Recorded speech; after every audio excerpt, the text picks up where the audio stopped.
A graça e a paz do Senhor Jesus, irmãs e irmãos. Amém? Amém assim meio... Acho que a gente não acordou direito, né? Amém, queridos? Amém. Que bom poder estar aqui com vocês, celebrando a Deus esta oportunidade que Ele nos concede. Deus é bom, Deus é muito bom, Deus é bom demais, não é? E quando nós nos reunimos na presença dEle, nós nos alegramos, nós cantamos louvores, nós colocamos o nosso coração para ouvirmos a voz do Senhor, ouvirmos aquilo que Deus tem para falar ao nosso coração, e nós estamos felizes de poder estar aqui com os irmãos. Como o reverendo Paulo já mencionou, com muita gentileza, nós assumimos a Assembleia Geral da nossa igreja, da IPI do Brasil, o ano passado, no dia 31 de julho, vai completar agora o nosso primeiro ano. E naquele momento a igreja completava 120 anos. E agora nós já estamos entrando nos 121 anos da IPI do Brasil. E Deus nos deu essa missão, essa tarefa. E nós entendemos que a graça e a misericórdia de Deus é sobre nós. E nós nos dispusemos a servir ao Senhor, então, na sua igreja. Eu sempre tenho falado aonde eu tenho andado. E quando nós assumimos em julho, tínhamos a Assembleia Geral, e depois de lá para cá, já faz um ano, eu tenho estado todo final de semana em uma igreja, ou duas igrejas, ou mais igrejas, né? Hoje à noite eu vou pregar na segunda igreja, ontem eu preguei na reunião do presbitério, então a gente tem estado finais de semana em todos os lugares. Eu já estive no norte, já estive no nordeste, no sertão da Paraíba, no sertão das Alagoas, já estive no Mato Grosso do Sul, já estive no Distrito Federal, interior do Paraná, agora aqui na capital. Então, louvo a Deus por essa oportunidade de nós podermos estar conhecendo o rebanho do Senhor Jesus, a igreja do Senhor Jesus. Eu tenho estado muito feliz por aquilo que Deus tem feito por nós, né? A gente sempre fala que a IPI do Brasil é uma igreja de família. Nós somos uma igreja que nasceu com grupos familiares muito fortes, né? Laços familiares muito fortes. E isso se comprova, né? Chegando aqui, conversando com alguns irmãos, vendo as proximidades que nós temos, né? Talvez não agora, mas no passado, laços, relacionamentos, e dentro da vida da igreja, isso é muito bom. A minha família vem de Avaré, no interior de São Paulo. Minha família se converteu em 1873, faz 151 anos. O reverendo João Fernandes da Gama, um missionário presbiteriano, português, veio para o Brasil, enviado pela missão presbiteriana de Nova York, e ele veio para uma região onde o ex-padre José Manuel da Conceição, o primeiro pastor evangélico brasileiro, os irmãos devem saber disso, né? O reverendo José Manuel da Conceição, ele havia de Brotas espalhado o evangelho para várias regiões, vários sítios ali de São Paulo, pedaço de Minas. E quando o reverendo da Gama veio, ele foi visitar esses sítios, essas regiões. E ele então vai até uma região da Serra de Botucatu, um pequeno sítio, num pequeno lugarejo perto de um rio chamado Rio Novo. E ali tinha um sítiozinho de portugueses, várias famílias portuguesas ali. E ali naquele local ele pregou o evangelho, ele anunciou o evangelho e ali se constituiu uma igreja. No dia 16 de março de 1873 foi organizada a Igreja Presbiteriana do Rio Novo, num sítio que depois mudou o nome para Cachoeirinha do Avaré, e aquela região de Rio Novo, algum tempo depois, se transformou na cidade de Avaré. E a minha família se converteu ali, tanto a família materna, a família Oliveira Pinto e a família Camargo, que é a família materna, tanto a família paterna, a família Miranda, que é a família do meu pai. E esta família ali, ela foi se esparramando para tudo quanto é canto, né? Ela se esparramou para todo o país, para o Brasil inteiro. E todo lugar que eu estou andando, eu estou encontrando gente que é daquela região, né? O reverendo Paulo estava me falando aqui que ele é bisneto do seu Alfredo Marques do Vale. O meu pai trabalhou com o seu Alfredo Marques do Vale. Meu avô foi retireiro lá dos sítios que ele tinha, né? Lá em Avaré. Aí eu encontrei ali na porta a filha da irmã Zaira Trenche Leonel, né? Filha do reverendo Carlos Caetano Monteiro, que são lá de Avaré também. Olha que, né? Que bênção, né? A gente vai encontrando os nossos amigos da história, vamos nos juntando, e esse é o povo de Deus, essa é a igreja do Senhor Jesus. E a IPI é uma igreja de família, né? As famílias vão se juntando, e aqueles que estão se juntando agora vão se tornar famílias também, que vão esparramar essa mensagem do Evangelho, da nossa igreja, da nossa denominação, para o futuro, e assim nós esperamos, né? Com a graça, com a misericórdia de Deus, com o cuidado de Deus. Tempos atrás eu estava falando dessa história, lá em Botucatu, lá na igreja central, e aí uma pessoa perguntou, mas pastor, e para quem está chegando agora, que não é dessas famílias todas? Não, agora você faz parte da família, está se inserindo na família do Senhor Jesus, né? Irmãos, eu sou pastor em Maringá, lá no interior, né, na terra vermelha do Paraná. Nós somos pé vermelhos, né? Eu nasci em Paranavaí, e de Paranavaí para Maringá. Em Maringá eu pastoreei a segunda igreja de Maringá, fui pastor auxiliar da segunda igreja, e depois nós plantamos uma igreja em Maringá, que se tornou a 7ª igreja, onde eu fui pastor, e ultimamente eu era pastor da IPI Alvorada, que é a 3ª igreja de Maringá. E Deus nos chamou para essa missão de presidirmos a Assembleia Geral. Então, no final do ano, eu deixei a igreja, porque não havia condições, né, de estar junto com a igreja e também estar com a Igreja Nacional. Mas feliz de poder estar aqui com vocês e bendizendo e louvando o Senhor Jesus. Antes da palavra, eu queria fazer aqui 2 registros especiais de agradecimento em nome da IPI do Brasil. O primeiro registro de agradecimento é para a reverenda Priscila. Ela não está presente, né, está viajando, mas um registro especial porque a reverenda Priscila é filha aqui da igreja, está aqui com os irmãos já há bastante tempo, e quando vocês passaram por uma crise, né, eclesiástica aqui na igreja, há alguns anos atrás, a pastora Priscila foi aquela que, naquele momento, pastoreou os irmãos e cuidou da igreja, e eu quero fazer esse reconhecimento público aqui para ela não está presente, depois os irmãos a avisem, por favor, mas é um registro em nome da Igreja Nacional, do trabalho e do esforço que ela fez aqui naquele momento de dificuldade que os irmãos passaram. E outro registro que eu quero fazer é de agradecimento também ao presbítero Luiz Carlos Morosini, pelo seu trabalho na Igreja Nacional. Ele serviu durante 8 anos na diretoria da Igreja Nacional e tem servido durante muito tempo como presbítero, como presidente do sínodo. E o trabalho que o presbítero Morosini tem realizado, muitas vezes é um trabalho que as pessoas não veem, é um trabalho silencioso, que as pessoas não enxergam, mas para a Igreja Nacional é um trabalho de destaque, é um trabalho que nós precisamos reconhecer. E a palavra do Senhor diz: a quem honra, honra. Então nós queremos aqui fazer esse registro especial, presbítero Morosini, de agradecimento em nome da igreja, ao trabalho do irmão, a dedicação do irmão, aquilo que o irmão fez pela igreja, e tem feito e continua fazendo pela IPI do Brasil, participando da comissão executiva da Assembleia Geral. Que Deus abençoe sua vida, sua família, né, o cuidado de Deus para a vida dos irmãos. E a igreja tem nos ajudado, né? O diácono Mateus tem participado conosco na assessoria jurídica da nossa igreja. Nós estamos tentando trazer o pastor Paulo agora também para vir participar com a gente, né? Estamos tentando achar um cargo para ele lá, para ele nos ajudar e participar, porque é um pastor de muita capacidade e eu tenho certeza que vai nos ajudar bastante na gestão da nossa igreja. Amém, queridos? Queria fazer esse agradecimento aqui em nome de Jesus aos nossos queridos irmãos. Primeira carta de Paulo aos Tessalonicenses, capítulo 1.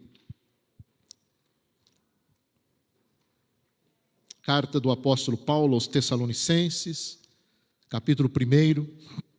Nós vamos ler este capítulo. É a introdução à carta. Eu vou ler na versão Nova Almeida Atualizada, que é a que está projetada aqui para os irmãos. Paulo, Silvano e Timóteo, à igreja dos Tessalonicenses, em Deus Pai e no Senhor Jesus Cristo, que a graça e a paz estejam com vocês. Sempre damos graças a Deus por todos vocês, fazendo menção de vocês em nossas orações e sem cessar, lembrando-nos diante do nosso Deus e Pai, da operosidade da fé que vocês têm, da dedicação do amor de vocês e da firmeza da esperança que têm em nosso Senhor Jesus Cristo. Sabemos, irmãos amados por Deus, que Ele os escolheu, porque o nosso evangelho não chegou a vocês somente em palavra, mas também em poder no Espírito Santo e em plena convicção. E vocês sabem muito bem qual foi o nosso modo de agir entre vocês, para o próprio bem de vocês. E vocês se tornaram nossos imitadores e do Senhor, recebendo a palavra com a alegria que vem do Espírito Santo, apesar dos muitos sofrimentos. Assim, preste atenção aqui nesse verso. Assim, vocês se tornaram modelo para todos os crentes na Macedônia e na Acaia, porque a partir de vocês, a palavra do Senhor repercutiu não só na Macedônia e na Acaia, mas a fé que vocês têm em Deus repercutiu em todos os lugares, a ponto de não termos necessidade de dizer mais nada a respeito disso. Porque no que se refere a nós, as pessoas desses lugares falam sobre como foi a nossa chegada no meio de vocês e como, deixando os ídolos, vocês se converteram a Deus para servir ao Deus vivo e verdadeiro e para aguardar dos céus o seu Filho, a quem Ele ressuscitou dentre os mortos, a saber, Jesus Cristo, que nos livra da ira vindoura. Amém? Palavra do Senhor nosso Deus. Meus queridos irmãos, nós temos falado muito e discutido muito, e como pastor de igreja, a gente sempre está participando de congressos, eventos, seminários, naquela busca por um modelo ideal de igreja. E a gente tem lido vários livros, a gente tem participado de várias discussões a respeito de modelos de igreja. E é curioso porque passam-se os anos e nós vamos encontrando diversos modelos, diversas metodologias, diversas ferramentas para o crescimento, para o desenvolvimento da igreja. Isso é bom, isso é salutar, isso é saudável. Essa busca por encontrarmos um modelo que se adeque à nossa realidade, que se adeque à situação em que nós vivemos. Nós temos vários modelos. Se fôssemos elencar aqui, teríamos vários: igrejas em células, desenvolvimento natural de igreja, temos modelos de igreja que atuam mais diretamente com a juventude, modelos de igreja que atuam diretamente com a terceira idade, modelos de igreja que atuam nas ruas, com aquelas pessoas que vivem nas calçadas, etc. Temos vários modelos de igreja. Mas eu queria falar nesta manhã, não sobre modelos de igreja, mas eu queria falar sobre uma igreja modelo. Percebem a diferença? Modelos de igrejas temos vários, mas e a igreja que é modelo? E a igreja que nós devemos olhar para ela e encontrarmos essa igreja como um modelo de igreja, um modelo bíblico, um modelo cristocêntrico, um modelo que de fato represente aquilo que é o Evangelho do Senhor Jesus Cristo. Nós vamos encontrar isso nesse texto que nós lemos. O apóstolo Paulo escreve a carta à igreja de Tessalônica, e essa carta ela vai assinada por Paulo, por Timóteo e por Silas, que também é chamado de Silvano. São esses três que encaminham esta correspondência à igreja de Tessalônica. E nesse prefácio da carta, o apóstolo Paulo faz uma ação de graças. Ele louva a Deus pela vida daquela igreja. Ele louva a Deus pela evangelização daquela comunidade. E é curioso porque os estudiosos do Novo Testamento afirmam que a carta de Paulo à igreja de Tessalônica, a primeira carta, esta que lemos, é o primeiro escrito de todo o Novo Testamento. Ele antecede, inclusive, a escrita dos próprios evangelhos. Os estudiosos vão nos dizer que este livro deve ter sido escrito, esta carta deve ter sido escrito por volta de 20 anos após a ressurreição de Jesus. O primeiro escrito, portanto, do Novo Testamento. E ele é importante, porque Paulo aqui está fazendo um diálogo com aquela igreja, que é também uma igreja localizada num local muito importante. Tessalônica era a capital romana da província da Macedônia. Tessalônica era uma cidade cosmopolita. Tessalônica era uma cidade próspera. Tessalônica era uma cidade rica. Qualquer semelhança com Curitiba, né? Uma cidade próspera, cosmopolita, rica. Uma cidade grande. Mas Tessalônica também era uma cidade aberta ao sincretismo religioso, à mistura religiosa. Havia cultos orientais, havia os cultos egípcios, havia cultos gregos e havia também o culto à figura do imperador romano. Portanto, havia uma mistura de cultos naquela grande cidade. Quando nós estudamos o livro dos Atos dos Apóstolos, nós vamos encontrar que foi Paulo quem plantou a igreja em Tessalônica. Paulo estava em Filipos, e ele foi perseguido em Filipos. Os irmãos lembram desse episódio? Paulo e Silas, perseguidos em Filipos, eles vão para a cadeia, Deus manda um terremoto, um tremor, e eles são libertos miraculosamente da cadeia, e depois eles têm que sair de Filipos. E Paulo então vai a Tessalônica, e lá em Tessalônica Paulo prega o evangelho, e é formada uma pequena comunidade em Tessalônica. Posteriormente, Paulo também é perseguido em Tessalônica, ele tem que ir para Bereia, ele fica um tempo em Bereia, e depois Paulo vai para Atenas, e depois de Atenas, Paulo vai para Corinto. E é quando Paulo está em Corinto que ele escreve esta correspondência, é quando ele está em Corinto, quando ele escreve esta carta. Porque Paulo tinha uma preocupação com aquela igreja. E a preocupação, se os irmãos lerem em casa posteriormente, a carta toda, os irmãos vão entender melhor essa preocupação de Paulo com a igreja de Tessalônica. Era uma jovem comunidade, uma igreja pequena. Muitas vezes, quando nós lemos as cartas aos romanos, aos gálatas, aos efésios, aos tessalonicenses, aos filipenses, aos colossenses, nós achamos que eram igrejas enormes, né? Nós achamos que eram aquelas comunidades gigantes, igrejas grandes. Não, eram pequenas comunidades, talvez de 30 pessoas, 40 pessoas, 50 pessoas. Eram comunidades que não tinham templo.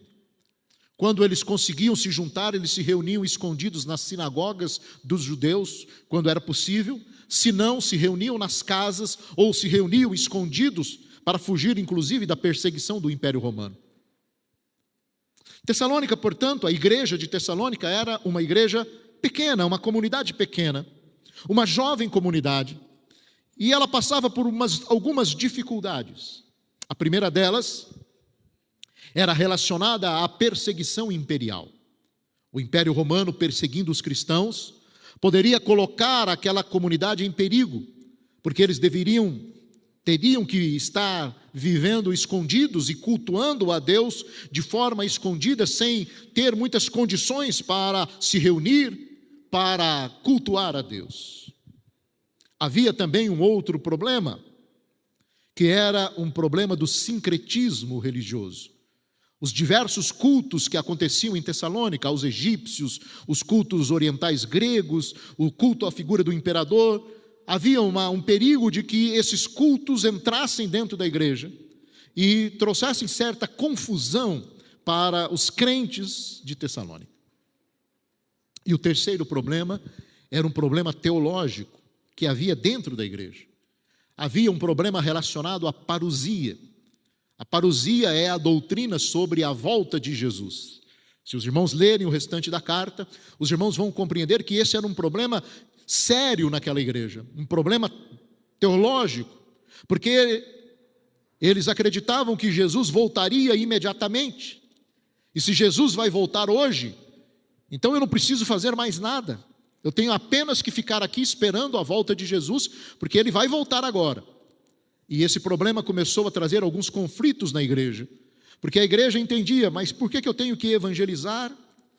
Por que nós temos que trabalhar ou fazer alguma coisa? Nós temos que esperar porque Jesus está voltando. E havia um conflito teológico. Portanto, 3 problemas nesta igreja. E Paulo, preocupado com isso, Paulo estava em Corinto. Paulo encaminha para aquela igreja um jovem pastor chamado Timóteo. E Timóteo é encaminhado por Paulo para chegar em Tessalônica e pastorear aquela igreja durante um período e voltar e trazer informações da igreja para ele. E Timóteo vai até a igreja de Tessalônica, ele fica um tempo ali com aquela igreja e depois ele retorna e traz o relatório para o apóstolo Paulo. E quando Timóteo apresenta o relatório para Paulo, Paulo se enche de gratidão a Deus, Paulo se enche de alegria diante de Deus, e ele escreve esta carta com o coração alegre, dizendo: eu dou graças a Deus por vocês, eu louvo a Deus por vocês, porque vocês se tornaram modelo para as igrejas da Macedônia. A Macedônia é onde é a Grécia hoje, toda aquela região da Europa, e para a região da Acaia, a região da Ásia Menor. Vocês se tornaram modelo para todas essas igrejas. Olha, irmãos, que expressão linda essa expressão de Paulo. Eu dou graças a Deus, porque vocês são uma igreja modelo. Vocês enfrentam lutas, enfrentam dificuldades, vocês têm um problema teológico aí com vocês, mas assim mesmo, vocês são uma igreja modelo. E Paulo vai usar então 3 expressões importantes para nos comunicar a respeito deste modelo que é a igreja de Tessalônica. E essas 3 frases são frases simples, que Paulo utiliza, substantivos simples que Paulo utiliza em vários dos seus escritos. Ele fala sobre a fé, o amor e a esperança. Fé, amor e esperança. Essas 3 expressões nós vamos encontrar em várias cartas paulinas. Quando Paulo escreve aos Coríntios, no capítulo 13, verso 13, quando ele fala do amor, que o amor é mais importante, ele vai falar a respeito da fé, da esperança, e ele diz que o amor vai prevalecer. Quando ele escreve aos Romanos, no capítulo 5, versos de 2 a 5, Paulo também vai utilizar para a igreja de Roma essa mesma expressão: perseverem na fé, perseverem na esperança, perseverem no amor. Quando ele escreve aos Gálatas, no capítulo 5, versos 5 e 6, Paulo utiliza exatamente essas mesmas expressões: fé, amor e esperança. Quando Paulo escreve aos Colossenses, no capítulo 1, versos 4 a 5, Paulo utiliza novamente a fé, a esperança e o amor. O autor da carta aos Hebreus, não sabemos quem escreveu, alguns dizem que tenha sido Paulo, embora tenhamos várias divergências para crer que tenha sido Paulo quem escreveu a carta. Nós vamos encontrar em Hebreus capítulo 6, versos 10 a 12, o autor da carta aos Hebreus também chamando os irmãos da dispersão, os judeus, para viverem a fé, a esperança e o amor. O próprio Pedro, quando ele escreve a sua primeira carta, 1 Pedro, capítulo 1, versos 21 e 22, Pedro também utiliza essas mesmas expressões: fé, amor e esperança para a vida dos crentes, para a vida da igreja. São palavras simples, palavras comuns, mas pela primeira vez usadas para a igreja de Tessalônica. Como eu disse, é o primeiro escrito de Paulo. Portanto, é a primeira vez que Paulo utiliza essas expressões quando ele encaminha esta carta para a igreja de Tessalônica. E aqui, com essas expressões, nós vamos encontrar os fundamentos de uma igreja modelo. Guarde isso. Os fundamentos de uma igreja modelo. E Paulo então vai falar sobre eles. O primeiro, óbvio, é a fé. Paulo vai dizer: olha, eu lembro diante do nosso Deus e Pai da fé que vocês possuem. Portanto, fé é o primeiro fundamento. Mas Paulo, ele adjetiva esse substantivo. Paulo acrescenta algo a fé. Paulo vai dizer assim: eu dou graças a Deus diante do nosso Deus e Pai da operosidade da vossa fé. Paulo então está dizendo sobre a fé, mas não somente da fé. Paulo está enriquecendo a fé com o termo operosidade, ou seja, com o trabalho de vocês, o trabalho que evidencia a fé que vocês possuem em Deus. Nos textos paulinos, sempre quando Paulo fala sobre fé, ele está se referindo ao encontro com Jesus, ao nosso encontro com o Senhor. Portanto, Paulo está dizendo para a igreja de Tessalônica: vocês tiveram um encontro com o Senhor, vocês ouviram o Evangelho, e a partir do momento que vocês ouviram o Evangelho, vocês creram, tiveram fé, mas a fé de vocês, ela é expressa agora com obras, com trabalho, com operosidade. Isso é importante, irmãos, porque quando nós falamos de uma igreja que tem que ser modelo, que é modelo para as demais igrejas, nós precisamos entender que essa igreja, ela depende única e exclusivamente da fé. Da fé. Mas a fé sem as obras, ela é o quê? Morta. A fé chama trabalho. Existe uma frase nas igrejas, o reverendo Paulo conhece muito bem, que crente que não trabalha, dá o quê, irmãos? Trabalho. Crente que não trabalha, dá trabalho. Porque nós precisamos de uma fé operosa, de uma fé que coloque a palavra de Deus em prática. E o motivo da alegria de Paulo ao escrever à igreja de Tessalônica, mesmo com os problemas da perseguição, do problema teológico, mesmo com a questão do sincretismo na cidade, Paulo vai dizer: vocês são uma igreja que trabalha. Vocês são uma igreja que trabalha. A igreja aqui está completando 120 anos. E nós podemos voltar à história e dizer: esta é uma igreja de fé. Amém? E esta é uma igreja que trabalha. Amém? Fé e trabalho. Dou graças a Deus por vós, pela operosidade da vossa fé. É a fé que nos dá resistência para enfrentarmos as lutas. É a fé que nos dá condições para que suportemos a carga pesada do dia a dia. É a fé que nos dá a condição de nós nos reunirmos como povo de Deus e nos juntarmos para adorar o nosso Senhor, para louvarmos o nosso Criador.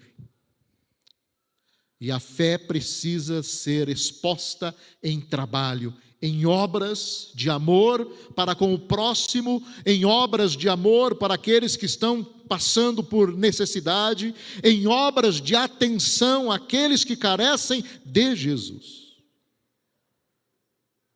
Paulo escreve no capítulo 3, versos 5 a 7 do texto de 1 Tessalonicenses, quando ele está falando a respeito dos problemas que havia na igreja, ele diz assim: não suportando mais, eu enviei Timóteo. Timóteo não foi lá para fazer uma inquisição na igreja. Timóteo não foi lá para saber se os crentes estavam frequentando a igreja. Timóteo não foi lá para ser um espião de Paulo. Timóteo foi lá para saber a respeito da fé que vocês têm, a fim de que o tentador não os seduzisse, tornando inútil o nosso esforço. Olha a preocupação de Paulo. Eu enviei Timóteo para saber como está a fé que vocês têm, para que o tentador não seduzisse vocês, não levassem vocês, não tirassem vocês do caminho da fé. Agora, porém, Timóteo acaba de chegar da parte de vocês, dando-nos boas notícias a respeito da fé e do amor que vocês têm.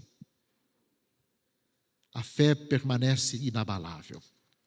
Vêm as lutas, vêm as dificuldades, vêm os problemas, vêm os momentos de tristeza, mas a fé em Jesus está inabalável. E a fé é traduzida em trabalho, em serviço. Por isso aquela igreja se tornou modelo para as igrejas da Macedônia e da Acaia.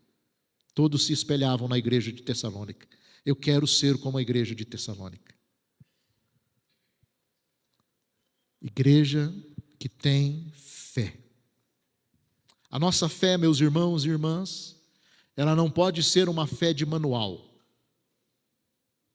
Nós temos os nossos símbolos de fé. A confissão de fé de Westminster é o nosso símbolo de fé. Os catecismos, maior e breve, os nossos símbolos de fé. Mas muitas vezes, termos apenas o manual, termos apenas o papel, não é o suficiente. Não resolve. Porque se você tem só o manual, o papel, torna-se uma folha envelhecida, um texto envelhecido. Nós precisamos colocar em prática a fé, exercitar a fé, porque a fé é importante para a igreja, porque nós, se não tivermos fé, não veremos a Deus. E a fé exige de nós atividade. A fé exige de nós trabalho.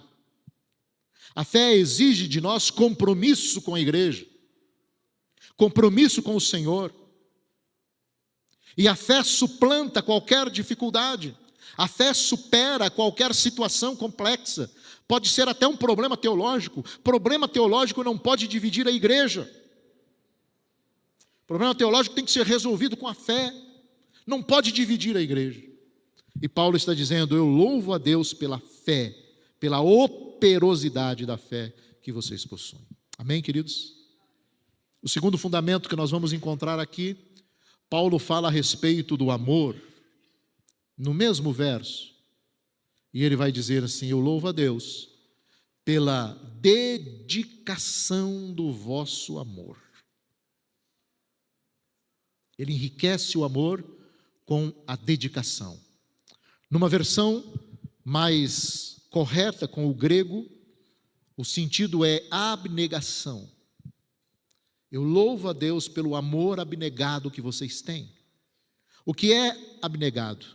Abnegado é quando você nega a si próprio.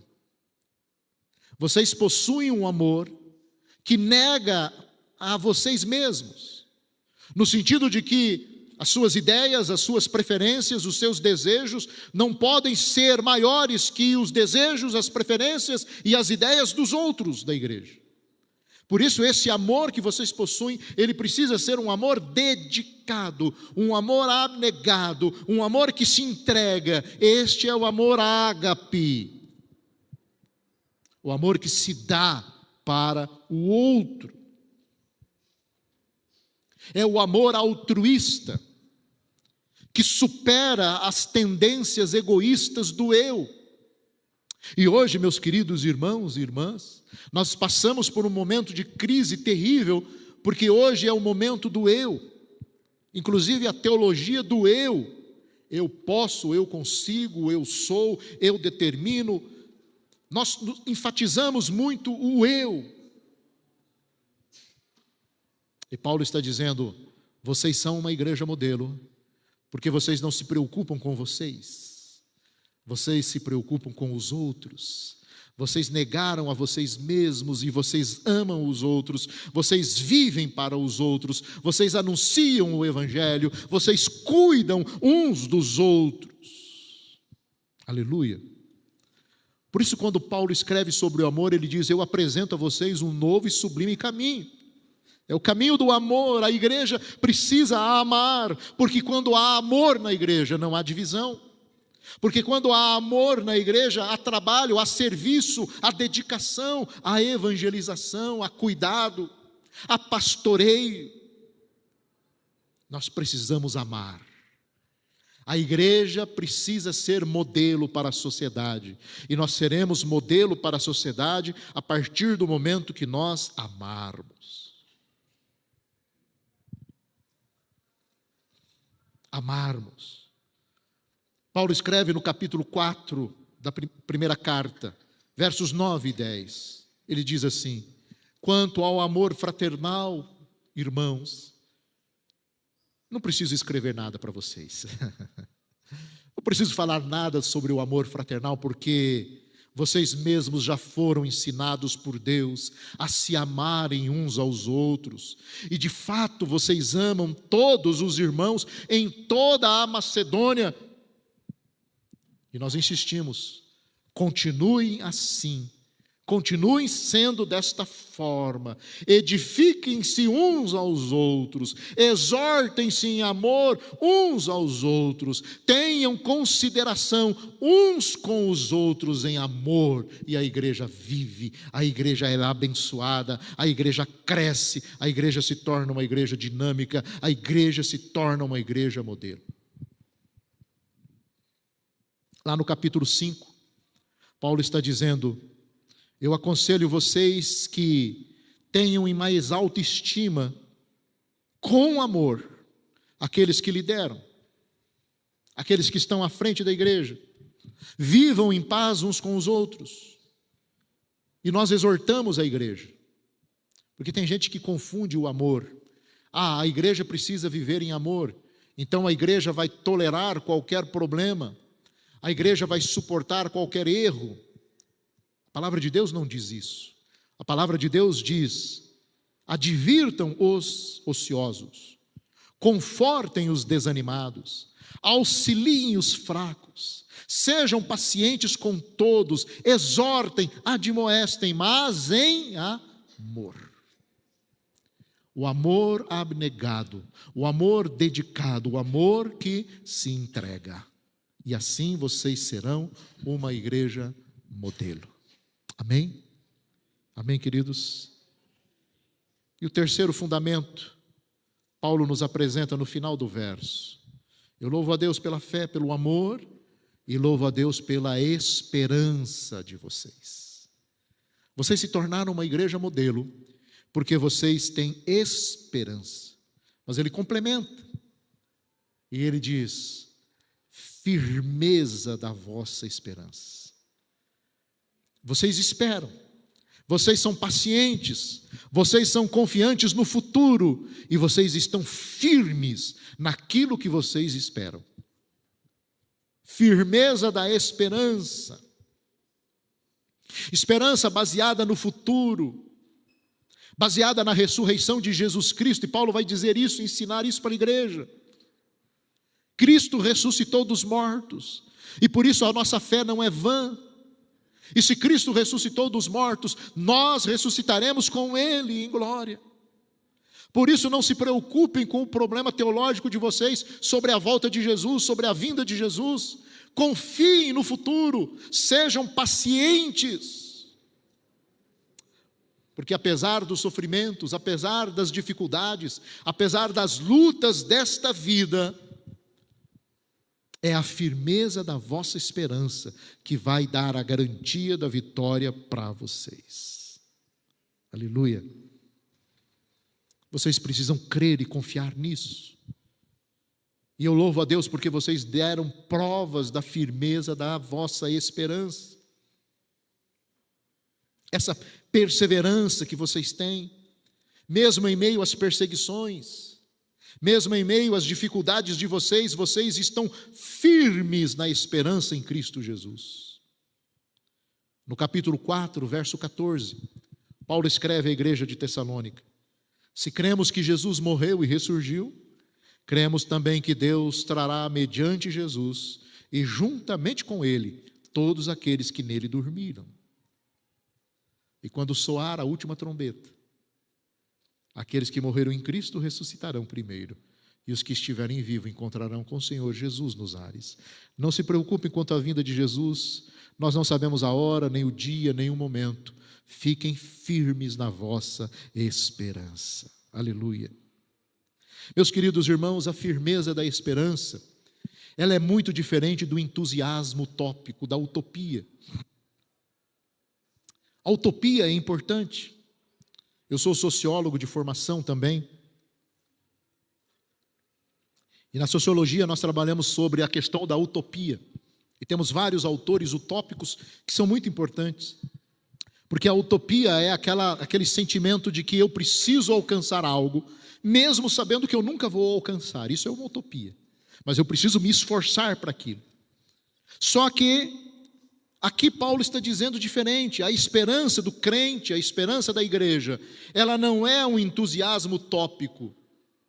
Porque em Cristo Jesus, guarde isso, em Cristo Jesus, todas as promessas para a igreja serão cumpridas.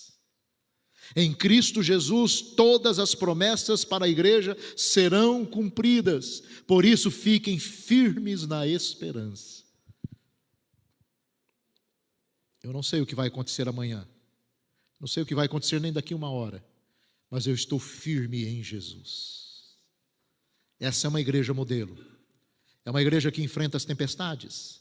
É uma igreja que enfrenta as lutas. É uma igreja que enfrenta os momentos caóticos, mas ela se mantém firme, confiando em Jesus. Firme, inabalável na sua esperança. Quando eu era garoto, eu cantava um hino que dizia assim: nossa esperança é sua vinda, o Rei dos Reis vem nos buscar. Conhece esse hino? Já ouviram?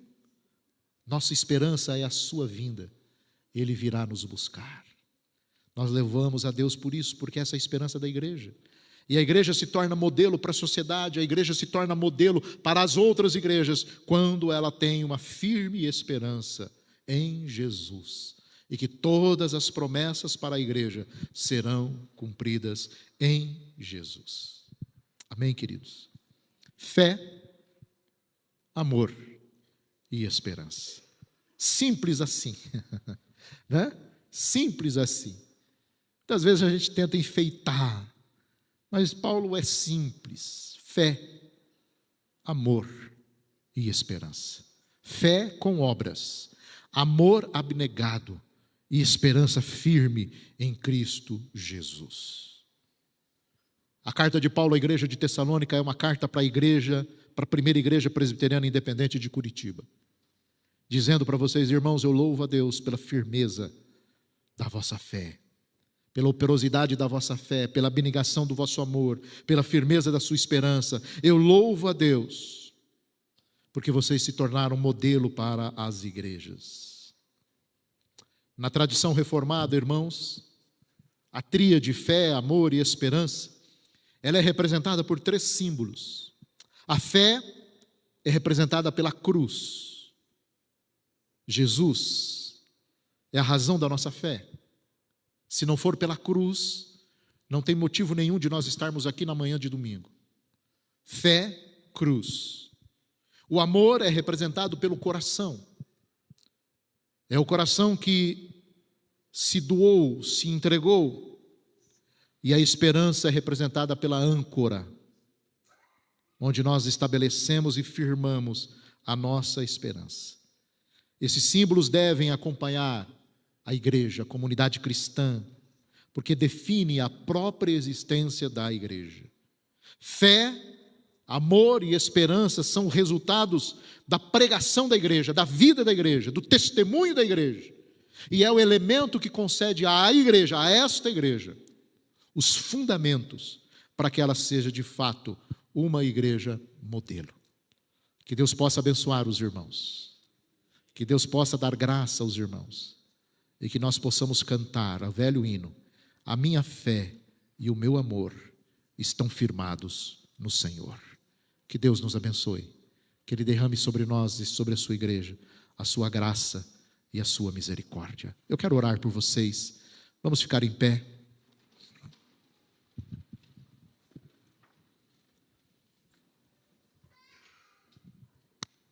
Posso desafiá-los a ser uma igreja modelo? Amém? Que sejamos uma igreja modelo. 3 palavrinhas simples: fé, amor e esperança. A igreja se torna uma igreja modelo. Que Deus possa abençoar-nos para isso, em nome de Jesus. Senhor, eu oro, ó Deus, nesta manhã em favor da tua igreja reunida aqui, a primeira IPI de Curitiba. Igreja que está celebrando, Senhor, os seus 120 anos de organização. Nós bendizemos o teu nome, ó Deus, porque neste lugar o Senhor salvou vidas, o Senhor tem transformado vidas, o Senhor tem curado, o Senhor tem libertado, o Senhor tem trazido a tua palavra de conforto, de pastoreio, de ânimo e de desafio aos corações. Nós bendizemos o teu nome e oramos, Senhor, nesta manhã para que o Senhor possa continuar trabalhando no coração de cada irmão, de cada irmã, de cada criança, de cada jovem, adolescente nesta igreja, do conselho da igreja, do corpo pastoral dessa igreja, da música dessa igreja, dos ministérios desta igreja, Senhor, para que esta igreja seja uma igreja modelo para Curitiba, modelo para a IPI do Brasil, modelo, Senhor, de igreja do teu reino, e que vivamos com fé e trabalho, que vivamos em amor, o amor dedicado, abnegado em favor do outro, e que vivamos a esperança, a firmeza da nossa esperança em Cristo Jesus, esperança de que o Senhor tem grandes coisas a fazer por nós, esperança que o Senhor, ó Deus, vai transformar os nossos corações sofridos e doloridos, trazendo-nos o alívio, trazendo-nos a paz, que o Senhor revitalizará, ó Deus, esta igreja com graça, com misericórdia, porque chuvas de bênçãos cairão sobre esta igreja, Senhor, e nós cremos nisso no nome de Jesus. Nos dê graça, nos dê sua bênção, ó Pai.